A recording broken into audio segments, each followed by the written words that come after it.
अमरावती महानगरपालिकेच्या आगामी निवडणुकांची बिगुल वाजले असून प्रशासनाने कंबर कसली आहे।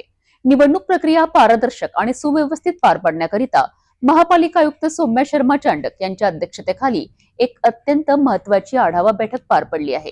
निवडणूक तयारी नेमकी कुठपर्यंत आली आहे आणि प्रशासनाने कोणते कडक निर्देश दिले आहेत, बघूया या सविस्तर रिपोर्टमध्ये। अमरावती महानगरपालिकेच्या कॉन्फरन्स हॉलमध्ये सकाळी 11 वाजता निवडणूक अधिकारी तथा आयुक्त सौम्या शर्मा चांडक यांच्या उपस्थितीत सर्व विभाग प्रमुखांची बैठक पार पडली आहे।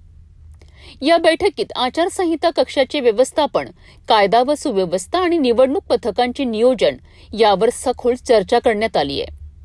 विशेषतः मनुष्यबळ विकास, मतमोजणी केंद्रांची स्वच्छता, स्ट्रॉंग रूमची सुरक्षा आणि कर्मचाऱ्यांचे प्रशिक्षण या प्रत्येक मुद्द्यांवर आयुक्तांनी बारकाईने आढावा घेतला आहे। निवडणुकीदरम्यान कोणत्याही प्रकारची त्रुटी राहू नये याकरिता एक खिडकी योजना आणि वाहतूक नियोजनावरही बैठकीत शिक्कामोर्तब करण्यात आले। एकूणच आगामी निवडणूक निर्भय आणि पारदर्शक वातावरणात पार पाडण्याकरिता अमरावती महापालिका प्रशासन सज्ज झाले आहेत। सर्व अधिकाऱ्यांना वेळेत कारवाई करण्याचे निर्देश आयुक्तांनी दिले असून आता प्रत्यक्ष निवडणुकीच्या कामाला वेग येणार आहे।